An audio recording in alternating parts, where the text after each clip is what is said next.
Good afternoon. My name is Lindsay McFarland, and today we will be discussing Inspire Brands' acquisition of Dunkin Brands. I'm here with my team, Kevin, Will, Lindsay, and Maddie, and we're really excited to further look into this acquisition. For an overview, Inspire Brands is reported to have placed an $8.8 billion bid to purchase and privatize Dunkin Brands. Inspire is looking to expand internationally, as well as into the coffee market, and Dunkin has been struggling since the onset of COVID, looking to revitalize their business through an acquisition. We'll argue this later in the presentation, and we believe Dunkin is a good fit for Inspire to acquire. Given that Inspire Brands is looking to expand their branded restaurants more globally, like Arby's, Sonic, and Jimmy John's, and since Dunkin is in over 36 countries, they already have the relationships formed in just about any place that Inspire would want to operate in. Therefore, corporate advantage is achieved as it will be easier and cheaper for Inspire Brands to open new locations and expand their restaurants, leveraging existing relationships.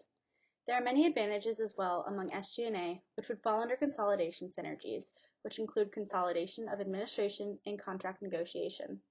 However, Inspire can also gain the experience of, say, Dunkin's international real estate team or legal department when looking to expand internationally. Therefore, corporate advantage lies between the companies and their ability to leverage their differing resources among the restaurant market itself. Lastly, there are lower barriers to entry through these advantages, since between Inspire and Dunkin, many of the overhead costs, like SG&A that I mentioned, overlap. Since majority of the advantage lies in the relationships held by Dunkin or Inspire, in order to keep these advantages sustainable, Inspire must maintain the existing relationships of Dunkin that they wish to keep, since those resources are intangible through human connection. This acquisition would place Inspire Brands in direct competition with JAB, the current largest competitor to Starbucks. IB currently does not operate in the coffee breakfast market. JAB Holding Company is a privately owned German company that owns and operates dozens of coffee and breakfast companies like Peet's Coffee, Caribou, Panera, and Pret. While Starbucks remains the market leader as a standalone business of their own, acquiring Dunkin would put Inspire Brands on the map in the coffee market to compete with both Starbucks and JAB Holdings. Given the size, Dunkin struggles to compete with Starbucks, but Caribou and Panera are able to succeed with the resources backed by JAB and the many synergies that come from a restaurant portfolio holding company. Dunkin currently sits similarly to Starbucks as a competitor, but if Inspire wins the deal, it will compete more closely with JAB as it will be within a portfolio company. On the flip side, JAB falls prey to much cannibalization since many of their operations are direct competitors. Since Dunkin would be a new market for Inspire within restaurants, they will gain the entrance to the coffee market while maintaining diversity of offerings between their range of restaurant groups. Thus, I recommend Inspire focuses on maintaining the global presence of Dunkin while utilizing their resources to expand Inspire's brands globally as well. In order to analyze the decision and strategy behind Dunkin' Brands' agreement to be acquired by holding company Inspire Brands, our team looked at where this decision aligns along the resource pathway framework. More specifically, we analyzed the buy pathway, one of the final steps in the framework where this decision falls. As we have discussed in class, buying has some cons, as it can not only be risky, but also tremendously expensive. This acquisition is no exception, as IB is spending $11.3 billion on the deal accounting for debt, paying roughly a 20% premium on outstanding shares of the company.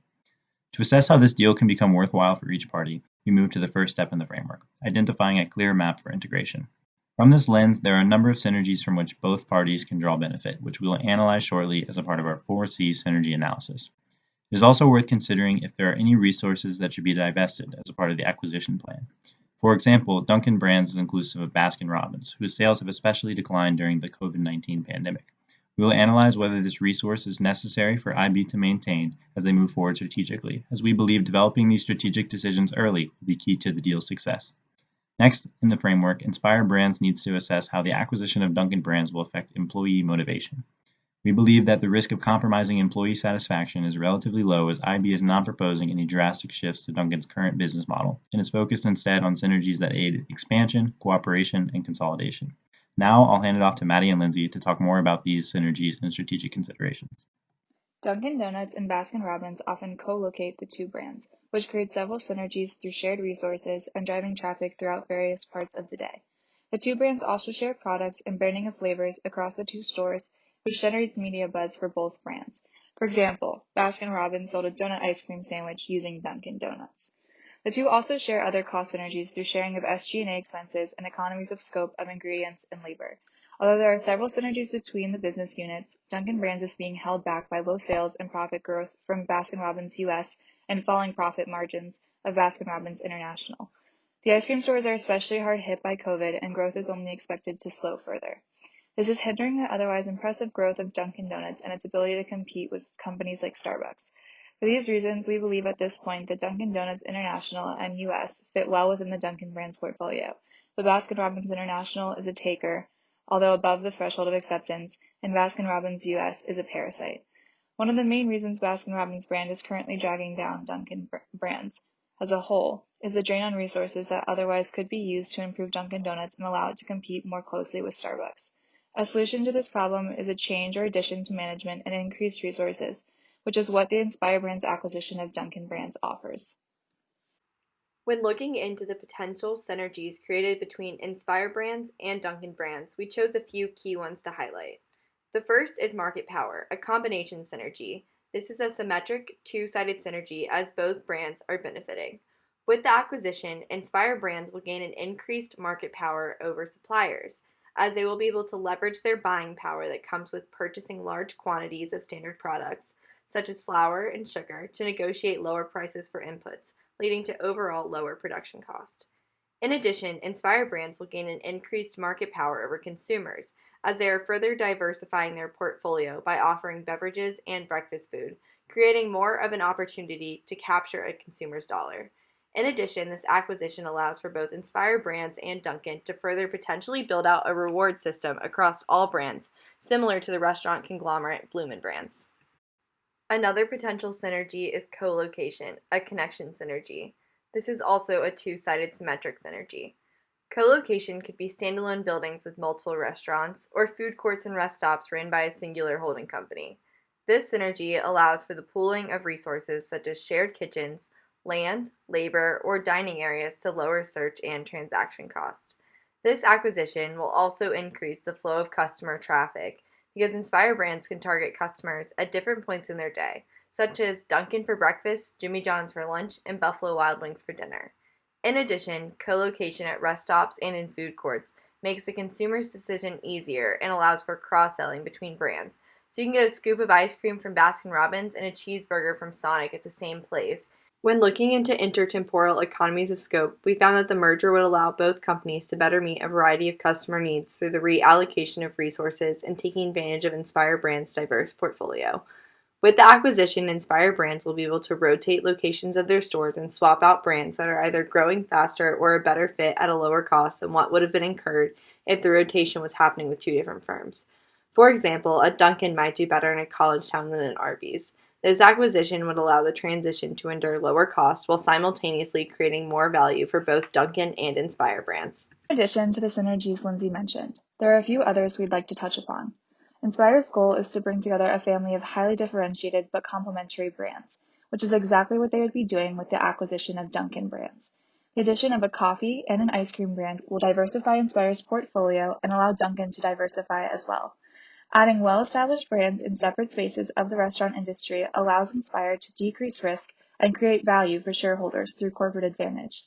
Additionally, the acquisition would create consolidation synergies in the form of optimized SG&A costs for both entities, as well as Dunkin' would greatly benefit from the successful digital infrastructure that Inspire Brands has already put in place in its restaurants. This is especially true given the current COVID-19 situation, and Inspire's scale and emphasis on this digital investment will allow Dunkin' to better compete within the coffee space. On the other hand, Dunkin' will strengthen Inspire Brands through scaled international performance and its robust consumer packaged goods licensing infrastructure. Dunkin' will also add more than 15 million loyalty members to Inspire Brands' base, which will more than double its footprint. A loyal consumer base, however, is very much a two-sided synergy that both entities can capitalize on. One of the most significant synergies to come out of this merger would be the combination synergy of knowledge power. As I previously mentioned, trying to keep Baskin-Robbins growing is a drain on the limited Dunkin' resources. By becoming a part of a larger holding company with experience in other restaurant spaces, Dunkin' can alleviate this drag and greatly benefit from improved management and industry expertise. For these reasons, we consider Dunkin' Brands a fit in Inspire Brands' portfolio because both Dunkin' and Inspire have significant value to be gained through synergies achieved from this merger. Although Dunkin' is a U.S. corporation, currently it operates in 43 different countries. In comparison, Inspire Brands only has two franchises operating internationally, Arby's and Buffalo Wild Wings, in 8 and 9 countries respectively. Dunkin' has recently invested heavily in European markets, beginning in Spain and Germany and continuing into Denmark, Austria, Sweden, and Switzerland. One crucial factor to the brand's European growth has been its success in Germany, where it established a regional supply chain as well as a local development, marketing, and operational teams. Dunkin' seems to invest most heavily in countries where citizens have high purchasing power, and perhaps with this new acquisition, Inspire Brands may be able to capitalize on these same markets. As mentioned earlier in the presentation, Inspire Brands can enter these markets with Dunkin's breakfast presence and receive the benefits of intratemporal economies of scope with their lunch and dinner offerings. To determine the international sensitivity of the fast food market as a whole, our team conducted a cage analysis. To begin, we perceive culture as an important determinant in the success of international expansion in the fast food industry, as cultural sensitivities are ingrained into the taste of the people. With this being so, for Inspire Brands to truly be successful, they should enter markets closer in cultural taste to the United States. In addition, they should also take into account the differing nutritional standards of the countries into which they look to expand. The international administrative hurdles are currently low in the fast food industry. However, the World Health Organization has been pushing for an increase in regulation since 2015 due to widespread increase in obesity rates across the globe. Similarly, the geographic sensitivity is also low, as fast food can be sourced easily from local regions. In addition, franchisees do not have high amounts of coordination across geographies, which can be seen through the Dunkin' International website and the different offerings for each of their countries. Finally, the fast food industry is highly sensitive to economic differences between countries, and if Inspire Brands hopes to expand its international offerings, it must consider the negative elasticity of demand that comes with fast food products, either by choosing to penetrate markets with lower GDP per capita or adapting their product to enter into stronger markets. Although there is a strong demand for U.S. fast food abroad, and Dunkin' has flourished internationally, we believe that due to these market sensitivities, Inspire Brands should first work to capitalize upon its synergies domestically before expanding internationally with its other companies within its portfolio. This way, IB can best understand how to make this expansion as cost-effective and as volume maximizing as possible. We believe that the acquisition will remedy the bulk of strategic gaps that exist when the two companies operate separately, such as the gap in Inspire Brands' portfolio in the breakfast coffee market, as well as in their international foothold and their ability to compete with JAB. On the Dunkin' brand side, the gap exists with the struggle to manage multiple brands as well as deal with the COVID-19 pandemic and the closing of Dunkin' Donut locations across the United States. Therefore, we believe that the decision for these two companies to come together was well calculated, as the synergies we previously discussed will fill strategic gaps that exist within both brands, and Inspire Brands should continue with their plan for the acquisition of Dunkin' Brands to add value to both companies. As I alluded to earlier when discussing the resource pathway framework, acquisition of a company is both risky and costly. On the screen, we have identified some key risks that Inspire Brands should keep in mind while proceeding forward in their deal. First, they must be careful to not scale internationally too quickly, as doing so could bring on a range of issues.